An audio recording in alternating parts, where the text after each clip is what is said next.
Bonjour, bienvenue sur Sudokanar. Pour continuer la préparation du prochain Puzzle Grand Prix, qui sera le dernier de l'année 2020, on va revenir sur une grille qui a été posée dans un précédent Grand Prix de cette année, lors du round 3 organisé par la Suisse, et c'est un Hitori créé par Markus Roth. Alors, le principe de Hitori, c'est que on a une grille, on a une grille dans laquelle des chiffres sont déjà placés, et on doit barrer certains de ces chiffres de telle sorte que dans chaque ligne et dans chaque colonne, il reste uniquement des chiffres tous différents. Donc, par exemple, il y a au moins un de ces 1 qui va être barré, peut-être les deux, au moins un de ces deux 7 à barrer. Et donc, une fois qu'on a fait ça, eh bien, les chiffres barrés ne peuvent pas être côte à côte. Par exemple, ce 1 et ce 7 ne seront pas tous les deux barrés. Donc, ils ne peuvent pas être tous les deux côte à côte. Et à la fin, tous les chiffres qu'on n'aura pas barrés doivent rester connectés entre eux. Donc ça, c'était une grille qui rapportait 29 points, je ne l'ai pas écrit, ce qui veut dire que normalement, ça devrait être assez facile. Un peu moins facile que l'autre que j'ai traité dans une vidéo, mais ça reste normalement très abordable. Et si je me souviens bien, je n'ai pas réussi à le résoudre lors du Grand Prix en question, parce que simplement la grille ne contient aucun des deux théorèmes que j'ai mentionnés dans la grille précédente. Alors c'est pas tout à fait vrai. Donc si je scanne, j'ai cette situation ici où je suis sûr que le 9 est correct, parce que si le 9 était barré, je devrais valider et décider que les deux qui l'entourent seraient corrects dans la grille définitive. Donc forcément, ce 9 est à garder. Alors, on va voir s'il y a d'autres configurations du même type. Donc là, on a deux 8 côte à côte, il y en a forcément un qui est faux, mais ça n'a pas d'incidence sur le reste de la ligne. Alors, des configurations ABA, je n'en trouve pas d'autres. Je scanne la grille. Dans mon souvenir, il n'y en avait pas du tout, même si je viens d'en trouver une. Et effectivement, je n'en trouve pas. Donc, c'est le seul endroit. Alors, qu'est-ce qu'on va bien pouvoir faire dans ces conditions? Eh bien, il va falloir innover un peu. Donc, il y a probablement d'autres théorèmes Hitori que des gens connaissent, mais je n'ai pas trouvé de renseignements à ce sujet en ligne. Alors, pendant que j'expliquais les règles, j'ai remarqué le coup du 1 et du 7. On est sûr qu'il y a un de ces deux-là qui est correct. On est sûr qu'il y a au moins un de ces deux-là qui est correct. Donc, il y a au moins un de ces deux-là qui est faux. Ils pourraient très bien être faux tous les deux. Ce qui est sûr, ces deux-là ne peuvent pas être tous les deux faux. Alors, qu'est-ce que ça a comme conséquence? Qu'est-ce qui se passe si... Oh, ah, là, il y a quelque chose.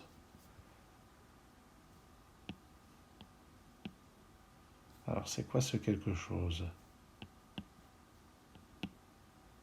Est-ce qu'il y a quelque chose lorsqu'on a un Battenberg ici? Parce que ce qui est impossible, c'est que les deux sets soient faux tous les deux. Ici, sinon ça déconnecterait ce 4. Donc il y a au moins un des deux sets qui est vrai, mais ça ne m'avance pas des masses en fait.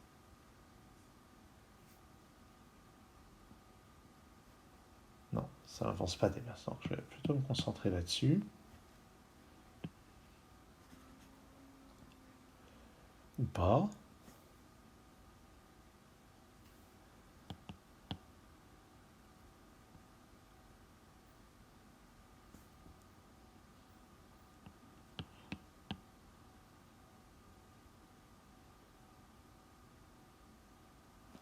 Est-ce qu'il y a un moyen de trouver des réactions en chaîne quand il y a des chiffres qui se répètent? Parce que le principe, c'est que dès qu'on barre un chiffre, ça valide ceux qui sont autour, qui à leur tour vont permettre de barrer les copies de ces chiffres-là qu'on trouve ailleurs.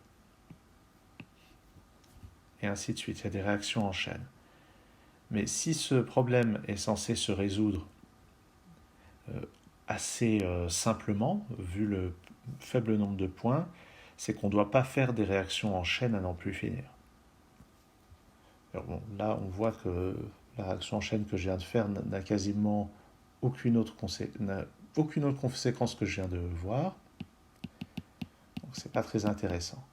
Qu'est-ce qui se passe si je barre ce 1? À ce moment-là, on valide ceci. Ce 2 barre ces deux-là. Alors peut-être que c'est juste le fait de valider ce 2. Si je barre ces deux-là, qu'est-ce que ça a comme conséquence? Ça valide tout ça. Est-ce qu'il y aurait une situation dans laquelle on aurait des validations en cascade comme ça qui poseraient un problème? Parce que là, ça barre ce 7, ça barre ce 8, ça barre ce 5. Est-ce que ça, c'est censé poser un problème? J'ai ce 3 qui est validé. Est-ce que là, ça va barrer ce 1? Ces 4 sont corrects. Ce 7 est forcément correct. Ce 9 et ce 2. Ça va barrer ce 2. Donc là, on a une contradiction. Enfin, personnellement, je trouve qu'elle vient de très loin, cette contradiction. Est-ce qu'on est censé être capable de faire ce calcul-là de tête? Peut-être qu'il y a une autre logique ailleurs beaucoup plus simple. En tout cas, c'est voilà. Donc c'est tout ce que je viens de trouver. Ce 2 doit être barré. Donc merci de signaler dans la description si vous trouvez une logique plus simple. Donc ça va valider ce 1, ce 5, ce 4 et ce 6. Et on va voir maintenant les conséquences qui vont en découler. Ça va barrer ce 4, ça va barrer ce 1. Et c'est tout dans l'immédiat. Donc maintenant ce 1 va valider ce 9 qui va permettre de barrer ce 9.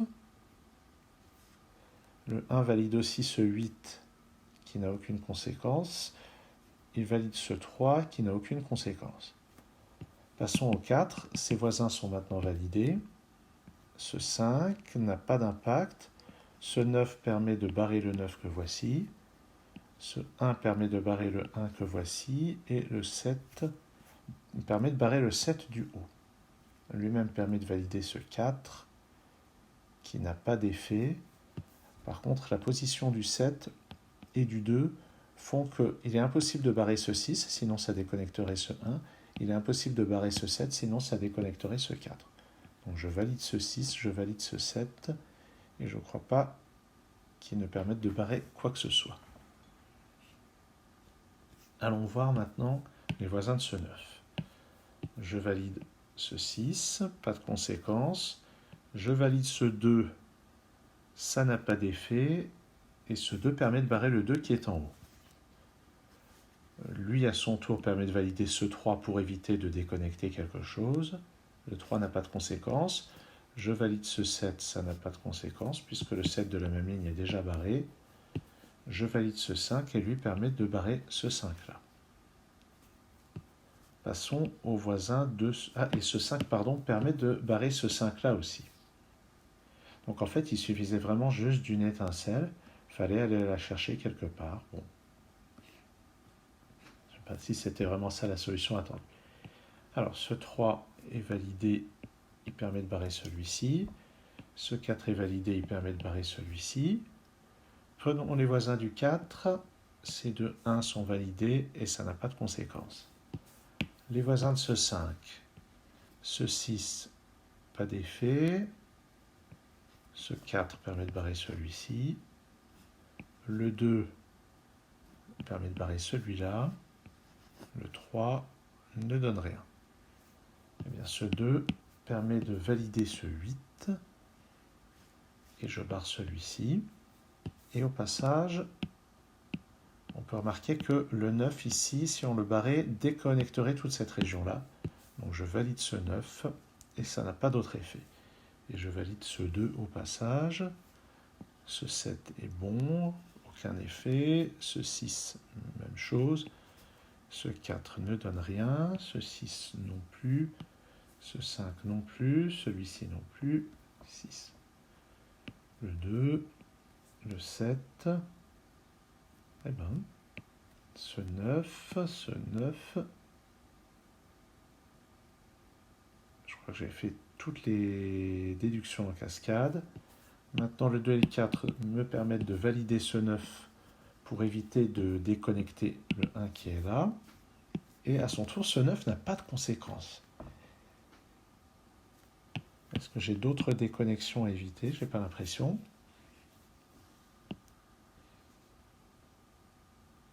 Et ça ne s'arrête pas là, hein. Il y a encore du travail à faire. Ce qui est sûr, c'est qu'il y a au moins un de ces deux-là. Oh, ça c'est intéressant. À cause de ce 3, il y a au moins un de ces deux-là qui est valide. Donc il y a au moins un de ces deux-là qu'on va barrer.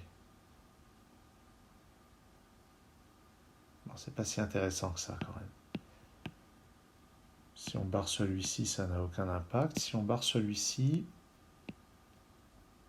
ça valide ça et ça, ce qui n'a aucun impact. Et si on barre celui-ci, ça valide ce 8, ça barre celui-là, et ça n'a aucun impact. Bizarre ce problème. Mais surtout, je le trouve infiniment plus difficile que l'autre qui a quasiment le même nombre de points.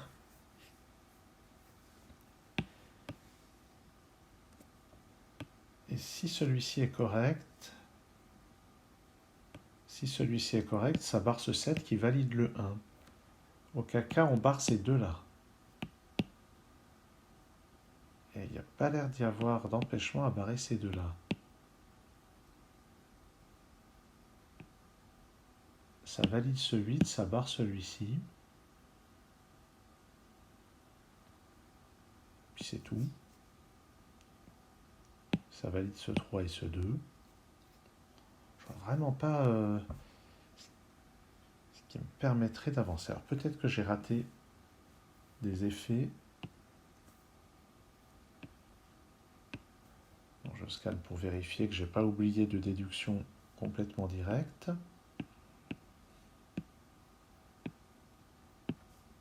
Ça c'est quand même vite fait. Et non, je n'ai pas de déduction complètement directe à ce stade.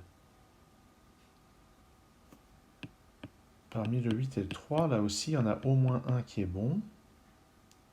Ah, là, il y a quelque chose, je crois. Non. Ah non, j'allais dire. Non. Ce qui est sûr, c'est qu'il y a au moins un des deux sets qui est bon ici. Mais bon, si c'est celui-ci, ça permet de barrer celui-là. Mais la belle affaire, quoi.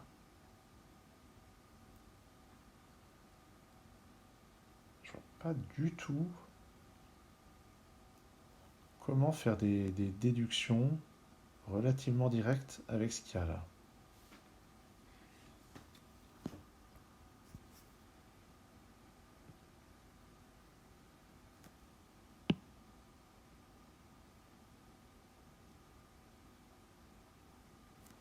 Il y a probablement quelque chose autour de ça quand même. Il y a forcément au moins de ces deux-là qui est correct.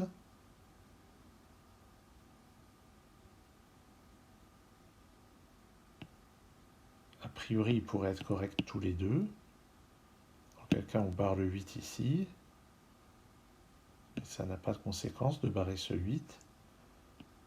De valider ce 8 ici, ça n'a pas de conséquence non plus. Dans l'autre sens, si je valide celui-ci, ça barre celui-ci, ça valide ça et ça barre celui-ci.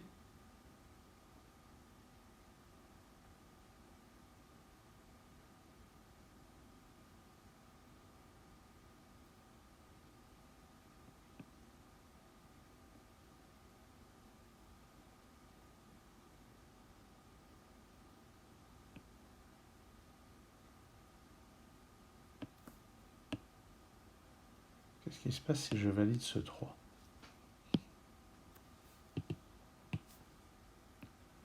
Si je valide ce 3, ça barre celui-ci, ce qui valide ça et barre ceci, et va valider le 1 aussi, pour barrer ce 1. Ah ben voilà, ça y est, je vois la déduction que j'ai ratée depuis à peu près 10 minutes. Ce 2 permet de barrer le 2 qui est là, voilà. C'était ça. Donc lui, il valide ce 1 qui permet de barrer ce 1. Il valide le 4 qui ne donne rien. Il valide ce 5. Il valide ce 3 qui permet de barrer ce 3. Voilà. Donc maintenant, passons à ce 1 qui valide ce 5. On est obligé d'entourer ce 3, sinon on déconnecte le 3 et le 4 ici. Je suis obligé d'entourer les deux 7 ici. Et je barre celui-ci. Je valide ce 1, je barre ce 1, je valide le 2 et le 3. Je valide ceux-là, sinon il y aurait une déconnexion. Et maintenant...